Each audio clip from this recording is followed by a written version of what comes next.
A lot of us in the military, we grew up, and whether you are an intelligence officer or someone that was on the other end of it and actually executing the operations, the intelligence was the most important part to actually hitting the target, doing the thing that you set out to do. So we have this intelligence-based strategic planning process that we use. Hello and welcome to Wherever John May Roam, the National Corn Growers Association podcast. This is where leaders, growers, and stakeholders in the corn industry can turn for big-picture conversations about the state of the industry and its future. I'm Dusty Weiss, and I'll be introducing your host, Association CEO John Doggett. You can join John every month as he travels the country on a mission to advocate for America's corn farmers. From the fields of the Corn Belt to the D.C. Beltway, we'll make sure that the growers who feed America have a say in the issues that are important to them, with key leaders who are shaping the future of agriculture. In this episode, what can corn growers learn from the former director of war games at the U.S. Army War College? John explores a new strategic partnership between the NCGA and Aimpoint Research to apply military tactical strategies to the problem of generating new corn demand. If you haven't yet, make sure you're subscribed to this podcast in your favorite app.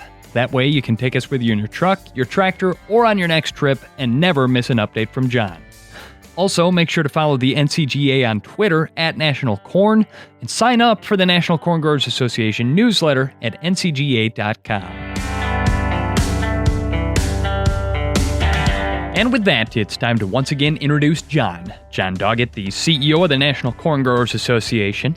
John, this has been a frustrating decade for America's corn farmers, and the problem is as old as economics itself. Even before COVID started, a growing supply and slower demand were giving farmers the fits.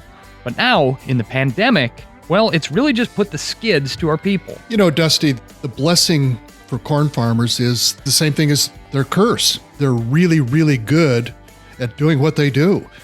And they raise a lot of corn, but when they do that over and over and over again, it means we've got a great big pile of corn and we have to do something about that demand. And, one of the main things that we've done ever since NCGA came around is that we've worked on corn demand.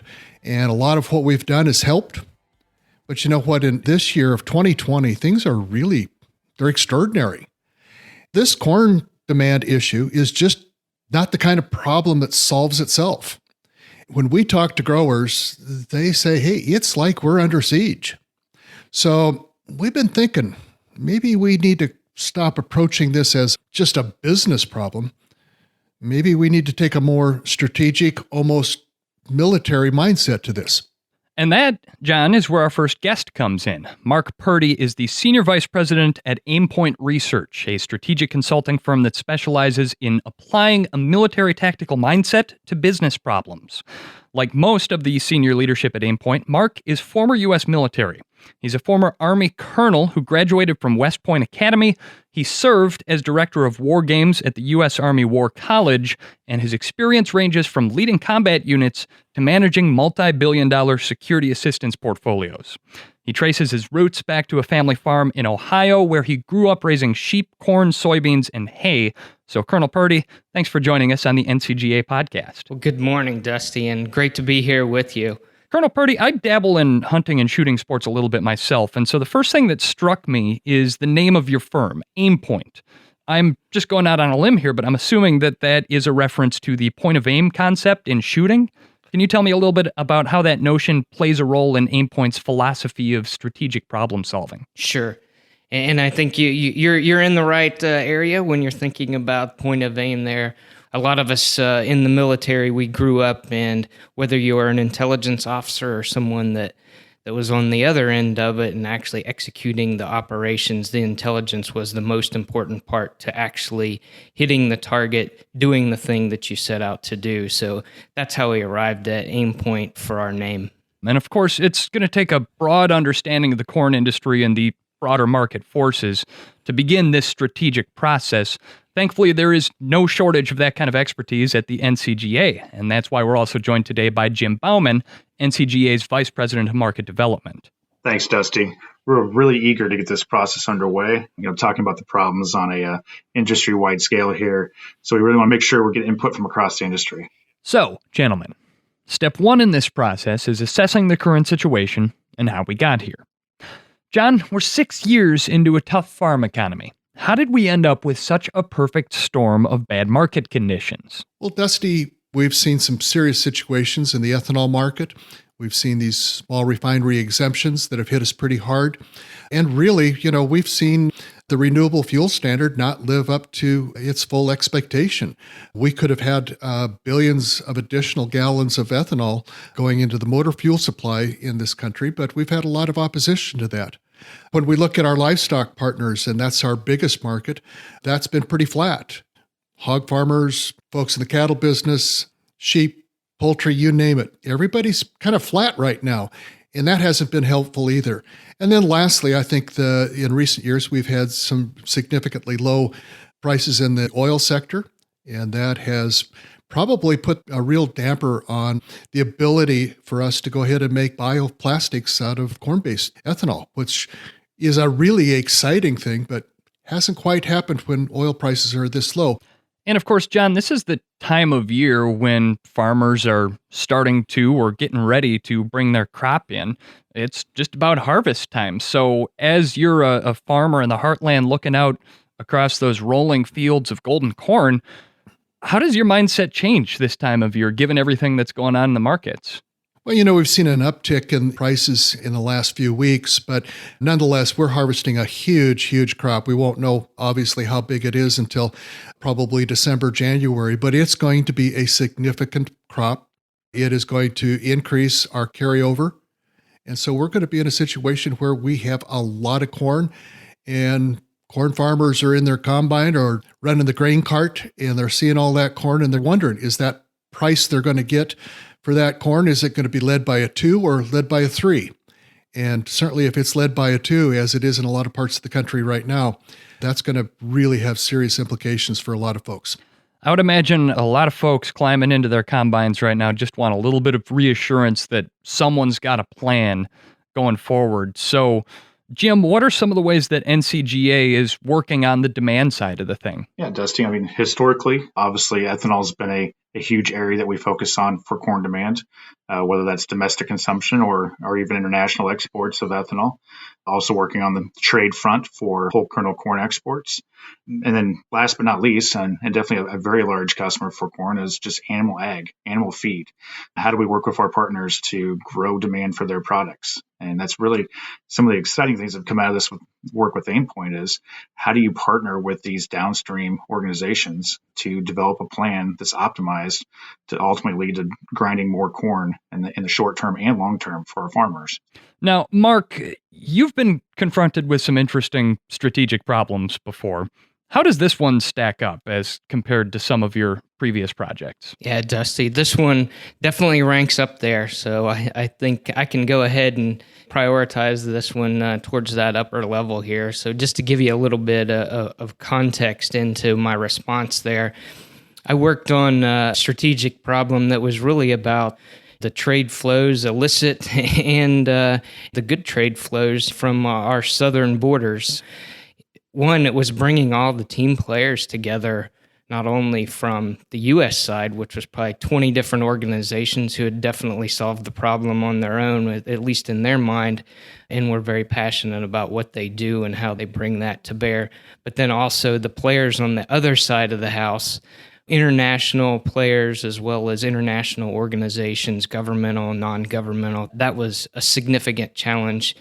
Even during that process, you found out the southern approaches to the United States and the origins could actually be through Canada. So then it's about that greater context. So bring that over, and I would compare this one to, that kind of ranked up there with the top strategic challenge that I had coming into some of the things that I've done at Aimpoint here, that I would say this one ranks right up there because it is a very complex versus complicated. So 2 + 2 doesn't always equal 4 in some of these relationships and solution sets. So it ranks up there, but I will tell you, it's exciting when you bring a team together, just like in that former one that I referenced. The energy and excitement and the points of connection to tackle a problem like this that is very difficult and complex, but again, exciting, especially since we're working ultimately for our corn growers who, I think,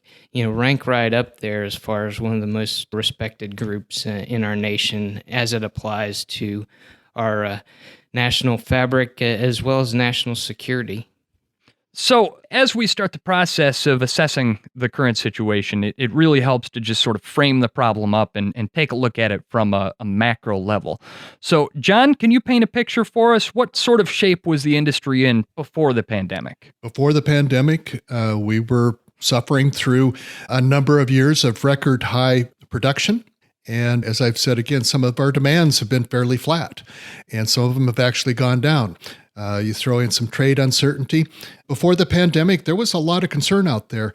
And, after 2019 and the trade disruptions and the weather and everything else that was going on, we were all so excited about turning that calendar and getting rid of 2019 and getting into that new year, 2020. And then March came.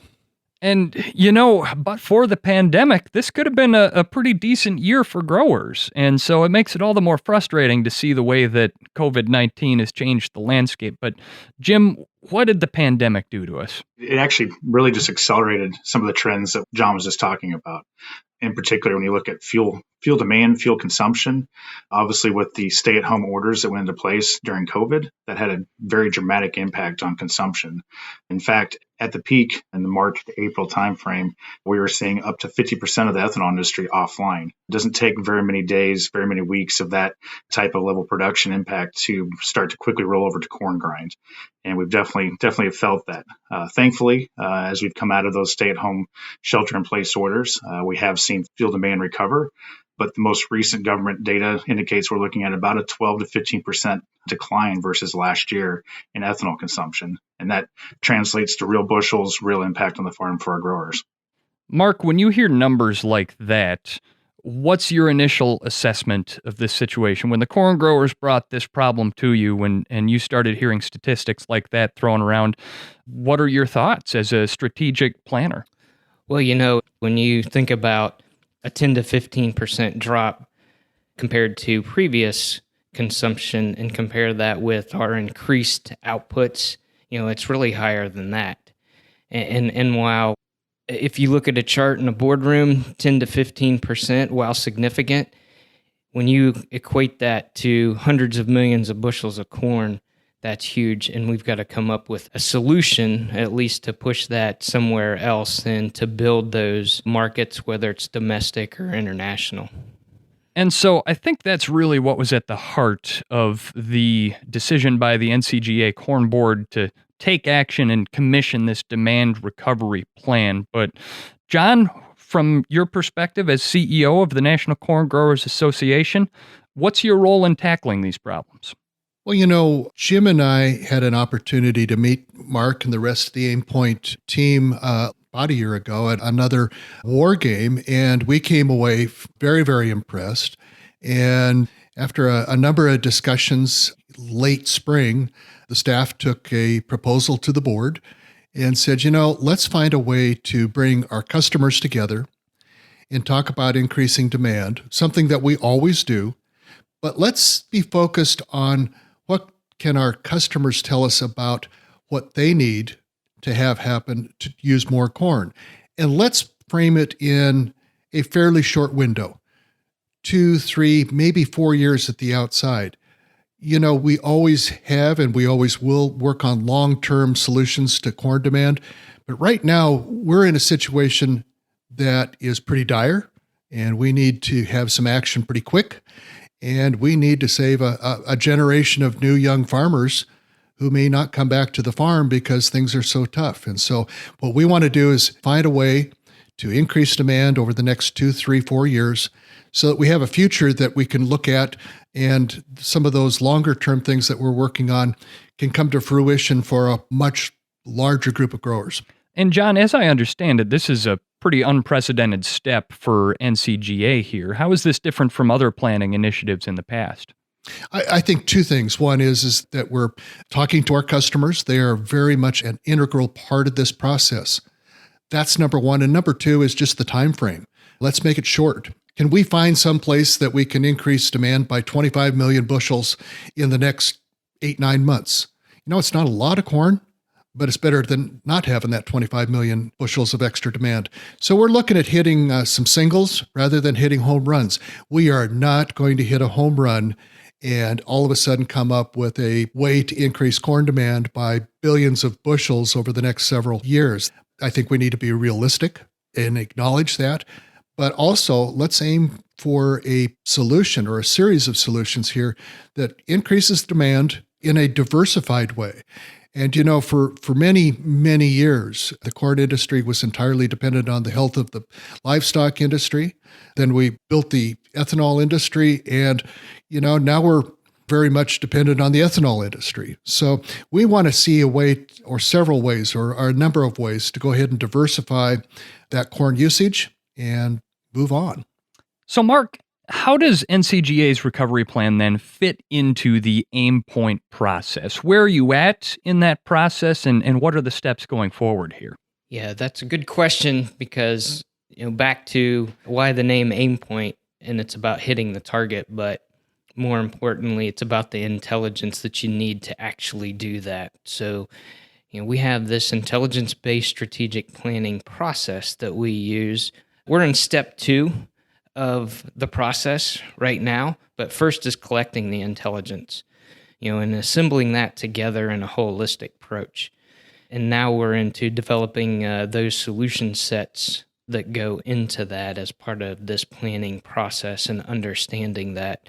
And so, the intelligence, we collected a lot of intelligence, had a lot of conversations again with those customers that use our corn, and assembled that together in a holistic approach, not only looking comprehensively nationally, but really taking a look across the globe and understanding these dynamics, because some of our biggest competitors are also some of our biggest customers, and understanding what that looks like now, what it looks like in 2 years and 3 years, what it looks like in different dynamics of administrations and other things and how those play into it. So it fits into our process very, very well. Again, the intelligence being the foundation to everything we're doing, and then from that intelligence, developing solution sets. So what are some of the insights then that you've gathered in sort of that first step of the intelligence gathering process? Have there been any aha moments already or anything that really surprised you?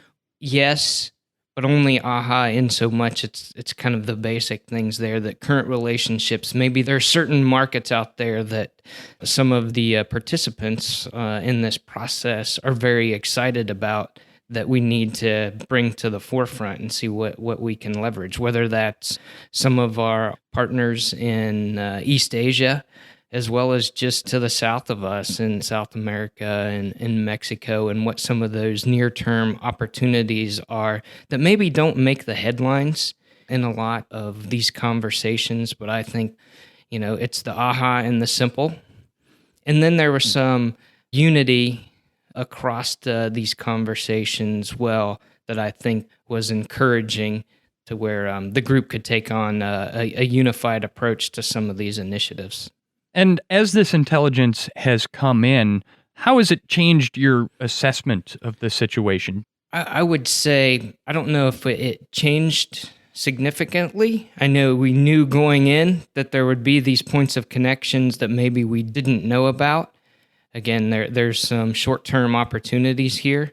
I would say that what we've gained more clarity in our hypothesis, our assumptions going in, that there's probably some efforts in this 1 year, 2 year term to start and realize some demand in the 3 years. So we've gained a little more clarity in that, and really started to understand what maybe some of these current opportunities are, right now in this growing season as well as next year, and then start to build out and see, how long that they last, and how do we have something ready to go in place of that. So if for instance, as Jim pointed out, the ethanol demand continues to trend down, or we only recover a portion of what it's down this year, what can we fill in the void with? Jim, from your perspective, are you approaching this with the idea that this is as bad as it's going to get? Or when you're doing a planning process like this, do you have to keep in the back of your mind this notion that, oh, there could be bigger problems still to come? I think you're absolutely right. There's always that option that next year could be worse. We always look at it being optimistic. I think that's part of farming, is that you always have that medium to long term look that it's always going to be better. It's always going to be optimistic moving down the road. But the strength of a strategic plan is that you build it in so that it's able to handle those contingencies, handle those surprises that pop up. So if we have a strong plan in place that's built around where we're at today and where we think we're going to be for the next 5 years, we'll be able to address those unexpected potholes, dips, challenges that do pop up. And to kind of jump back to one of the points Mark was making as well, is that we oftentimes as NCGA work directly with our downstream partners. That isn't new.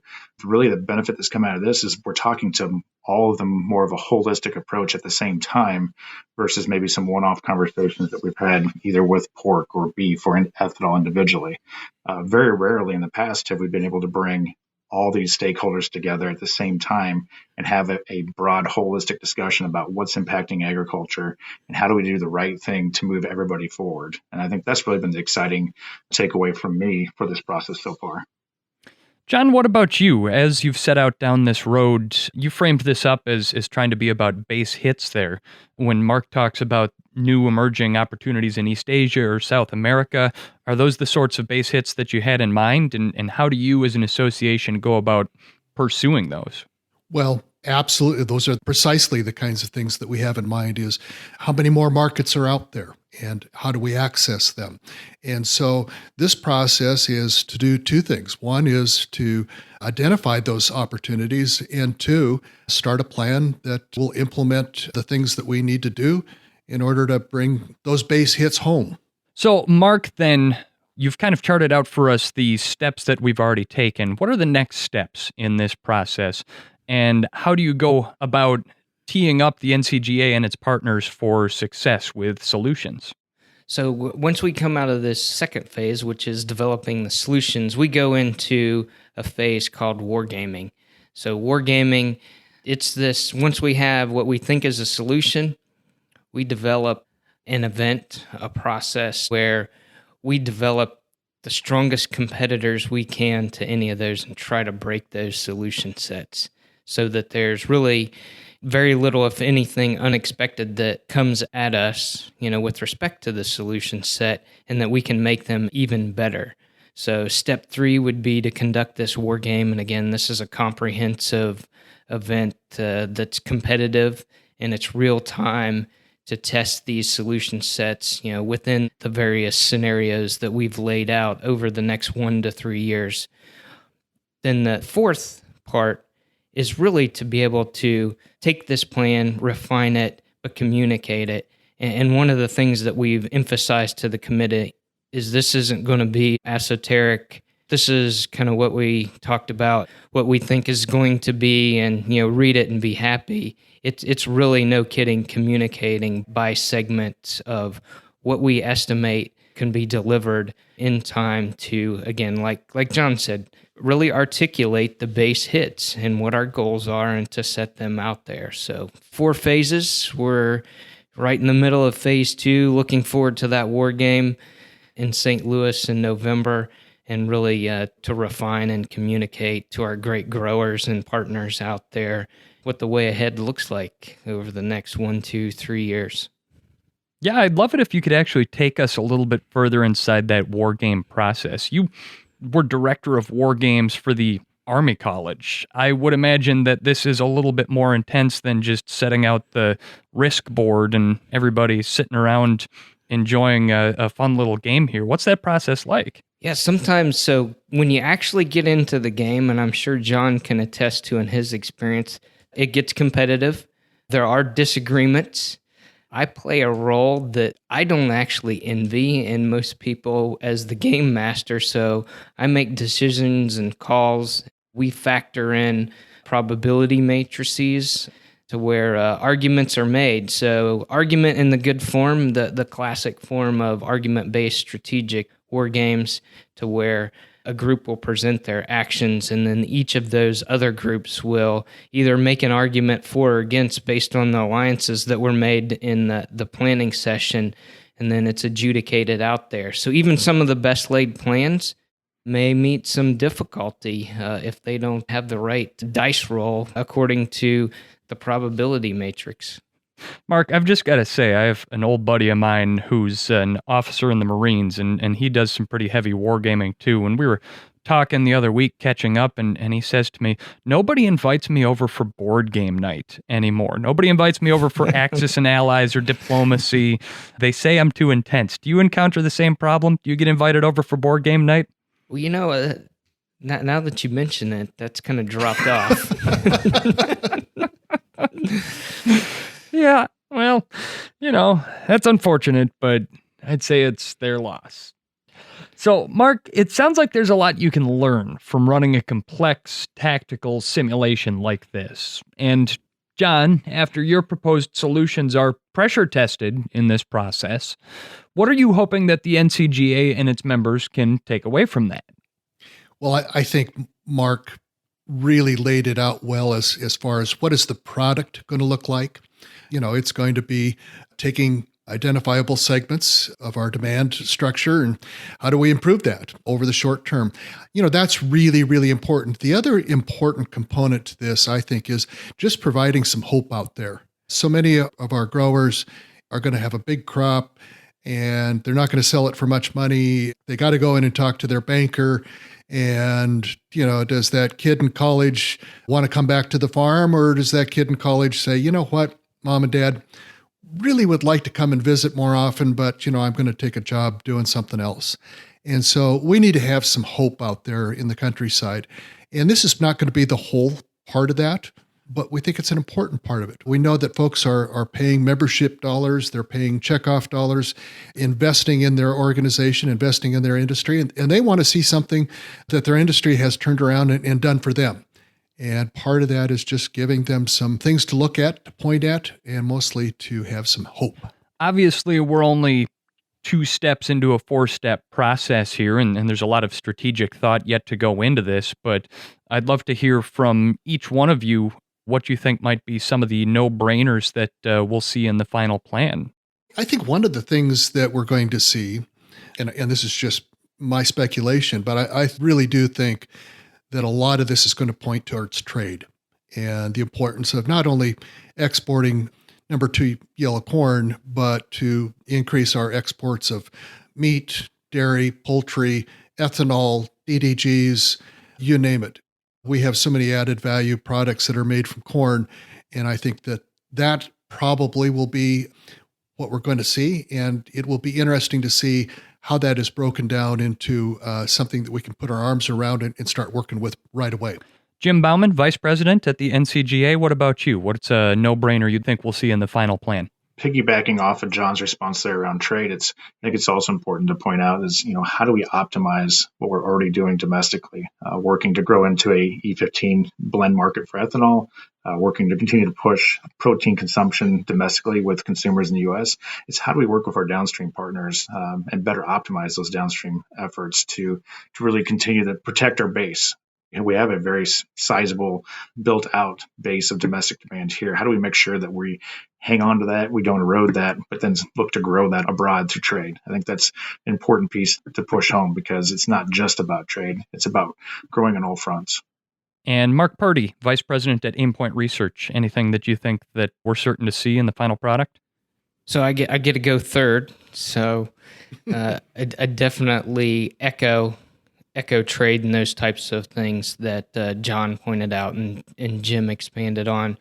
But I would say, kind of these no-brainer approaches would be the unity of effort that we'll need to apply that I think is going to pay dividends with respect to, again, any of our animal protein consumers there, as well as ethanol and others in this process to understand, hey, a unity of effort when we're kind of unified on this, in turn, will increase some of the corn grind that's consumed there. So I think, as far as no-brainers, the unity of effort, of mission between the groups coming out of this is going to pay off. Jim, this is the time of year when growers spend a lot of time in the cab of combine, out in the fields, and of course they've got more of a stake in this than anybody. But being out in the field, that gives them a lot of time to think and mull over these kinds of problems. So how is the NCGA working to incorporate input from its members into this process and these solutions? Yeah, it's a multifaceted front. It's gathering feedback directly from state checkoff associations, state policy associations, working with those staffs at that level, working with our board members, our grower leaders at the national level. And more importantly, we also set up an option for grassroots on the farm membership to submit ideas as well. This really kicked off back when COVID first really came on the scene, but we still have an email address that's set up for that. And those that are listening today, if they have ideas that they think should be part of a solution set, we definitely want to make sure we're leaving no stone unturned. That email address would be coronavirusinput@ncga.com. Once again, that's coronavirusinput@ncga.com. We can use that to roll up some feedback from listeners of the podcast today. So, John, as we work through this process and we'll eventually have a set of recommendations, what are some of these longer term initiatives that you're really hoping to set the table for? Your cleanup hitters, so to speak. Sure, and a lot of these are things that we've worked on a long time. Recently, we saw the introduction in the House of Representatives of a low-carbon octane standard, something that we've worked on for several years. Glad to see this finally being introduced. Hope to get a companion bill in the Senate. It is something that addresses the need for more octane in our nation's fuel supply as car companies move towards higher and higher compression engines. So that is something we see as being very important in helping the auto industry have some alternatives besides just electric cars. So that's an important part. And as Jim said, other key pieces around the ethanol space.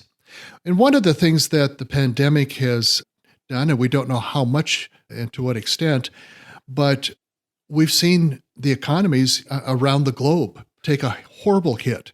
And a lot of our corn increase in demand has come from emerging middle class in China, in India, Southeast Asia, other parts of the world, Africa.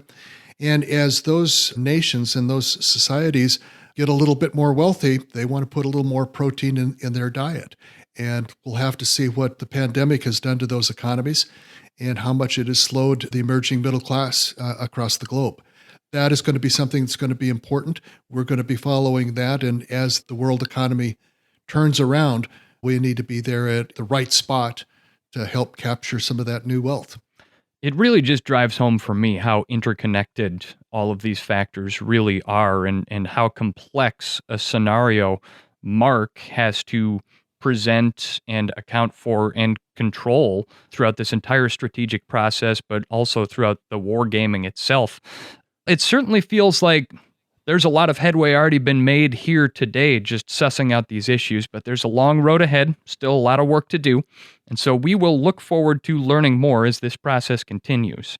So Mark Purdy from Aimpoint Research and Jim Bauman from the NCGA, thanks for joining us on this edition of the podcast.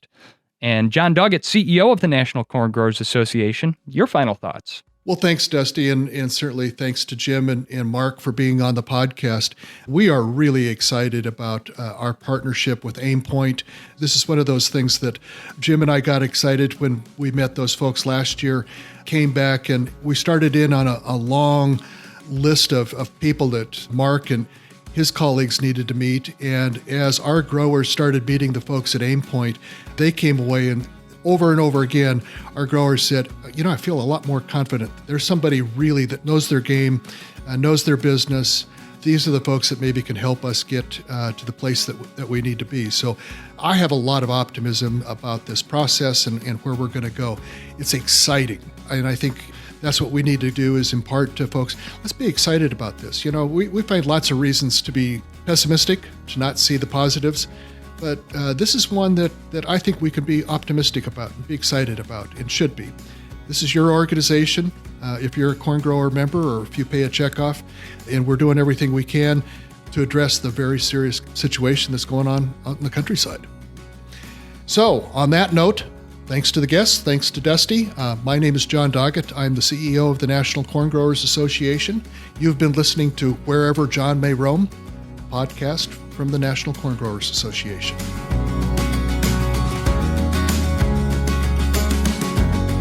That is going to wrap up this edition of Wherever John May Roam, the National Corn Growers Association podcast. New episodes arrive monthly, so make sure you subscribe in your favorite app and join us again soon. Visit ncga.com to learn more or sign up for the association's email newsletter. Wherever John May Roam is brought to you by the National Corn Growers Association and produced by Podcamp Media, branded podcast production for businesses, podcampmedia.com. For the National Corn Growers Association, thanks for listening. I'm Dusty Weiss.